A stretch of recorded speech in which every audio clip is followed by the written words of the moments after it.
মসজিদে নববীর মুয়াজ্জিন শেখ ফাইসাল নোমান মহান রব্বুল আলামিনের ডাকে সাড়া দিয়েছেন। ইন্না লিল্লাহি ওয়া ইন্না ইলাইহি রাজিউন। 23 ডিসেম্বর মঙ্গলবার পবিত্র মদিনা নগরীর আকাশ বাতাস এক গভীর শোকে আচ্ছন্ন হয়ে পড়ে, যখন বিশ্বজুড়ে কোটি কোটি মুসলমানের প্রিয় এই ব্যক্তিত্বের বিদায়ের খবরটি ছড়িয়ে পড়ে।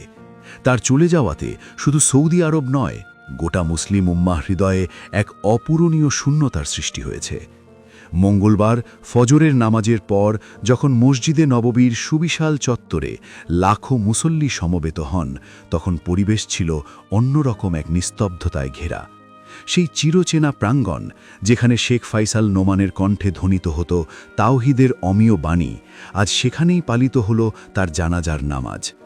হাজার হাজার ধর্মপ্রাণ মুসলমান অশ্রুসজল চোখে তাদের প্রিয় মুয়াজ্জিনকে শেষ বিদায় জানাতে কাতারবদ্ধ হন। জানাজা শেষে তাকে নিয়ে যাওয়া হয় ঐতিহাসিক জান্নাতুল বাকি কবরস্থানে। ইসলামের ইতিহাসের বহু মহান সাহাবী এবং মহীয়সী নারীদের স্মৃতি বিজড়িত এই পবিত্র ভূমিতেই তাকে দাফন করা হবে বলে নিশ্চিত করেছে সংশ্লিষ্ট কর্তৃপক্ষ। শেখ ফাইসাল নোমান ছিলেন আধ্যাত্মিকতার এক জীবন্ত প্রতীক। দীর্ঘ কয়েক দশক ধরে তিনি মসজিদে নববীর মিনার থেকে মহান আল্লাহর বড়ত্বের ঘোষণা দিয়ে আসছিলেন। তার সেই দরদী ও সুমধুর কণ্ঠে আল্লাহু আকবার ধ্বনি শুনে বিমুগ্ধ হতেন পৃথিবীর নানা প্রান্ত থেকে আসা হজ ও ওমরা পালনকারী দর্শনার্থীরা। তার আজানের প্রতিটি সুর যেন হৃদয়ের গভীর কন্দরে গিয়ে আঘাত করত, যা মানুষকে দুনিয়াবী ব্যস্ততা ভুলিয়ে এক নিমিষেই মহান স্রষ্টার সান্নিধ্যে নিয়ে যেত। আজ সেই সুর চিরতরে স্তব্ধ হয়ে গেল, যা ভাবতেই মুমিন হৃদয়ে হাহাকার জেগে উঠছে।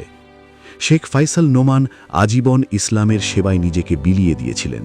তার ধর্মীয় নিষ্ঠা, বিনয়ী স্বভাব এবং ইবাদতের প্রতি একাগ্রতা ছিল সর্বজন বিদিত। মসজিদে নববীর খাদেম হিসেবে তিনি যে নিষ্ঠার পরিচয় দিয়েছেন, তা বর্তমান প্রজন্মের জন্য এক অনন্য দৃষ্টান্ত হয়ে থাকবে। সংশ্লিষ্টরা অত্যন্ত ভারাক্রান্ত হৃদয়ে বলছেন, শেখ ফাইসাল নোমানের প্রয়াণে মুসলিম উম্মাহ এক নিবেদিত প্রাণ এবং নিভৃতচারী মহান খাদেমকে হারালো। এই ক্ষতি কোনো জাগতিক বস্তু দিয়ে পূরণ করা সম্ভব নয়। তার প্রাণত্যাগের খবর ছড়িয়ে পড়ার পর থেকেই সামাজিক যোগাযোগ মাধ্যমে শোকের ছায়া নেমে এসেছে। বিশ্বের বিভিন্ন দেশের প্রথিতযশা আলেম, ওলেমা, স্কলার এবং সাধারণ মুসলমানরা তার বিদেহী আত্মার মাগফিরাত কামনা করে দোয়া করছেন। অনেক মুসল্লি স্মৃতিচারণ করে বলছেন, মদিনার হারাম শরীফে বসে শেখ ফাইসাল নোমানের আজান শোনা ছিল জীবনের অন্যতম শ্রেষ্ঠ পাওয়া। সেই স্মৃতিগুলো আজ কেবলই এক দীর্ঘশ্বাসে পরিণত হয়েছে। মরহুমের শেষ বিদায়ের মুহূর্তগুলো ছিল অত্যন্ত আবেগঘন। জান্নাতুল বাকির দিকে যখন তার নিথর দেহ বহনকারী খাটিয়াটি এগিয়ে যাচ্ছিল, তখন উপস্থিত জনতা কান্নায় ভেঙে পড়েন।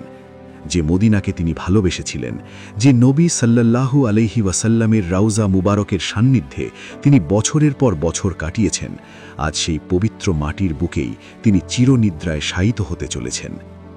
মদিনার স্থানীয় বাসিন্দারা জানান, শেখ ফাইসাল নোমান কেবল তার কণ্ঠের জন্যই নয়, বরং তার চারিত্রিক মাধুর্যের জন্য মানুষের কাছে অত্যন্ত প্রিয় ছিলেন। তিনি ছিলেন নিরহংকারী এবং সর্বদা হাসি খুশি একজন মানুষ। তার প্রয়াণে মসজিদে নববীর মিনারগুলো আজ যেন অবসন্ন হয়ে আছে। মহান আল্লাহ তাআলার দরবারে কোটি কোটি মুসল্লির একটাই আকুতি, তিনি যেন এই নিবেদিত প্রাণ খাদেমকে জান্নাতুল ফিরদাউসের সর্বোচ্চ মাকাম দান করেন। তার শোকসন্তপ্ত পরিবার যেন এই কঠিন শোক সইবার শক্তি পায়। শেখ ফাইসাল নোমান আমাদের মাঝে শারীরিকভাবে না থাকলেও তার সেই ঐশ্বরিক কণ্ঠের আজান বিশ্বজুড়ে কোটি মানুষের স্মৃতিতে চিরকাল প্রতিধ্বনিত হবে। মদিনার ইতিহাসের পাতায় তার নাম স্বর্ণাক্ষরে লেখা থাকবে এক সুমধুর কণ্ঠের কিংবদন্তি হিসেবে।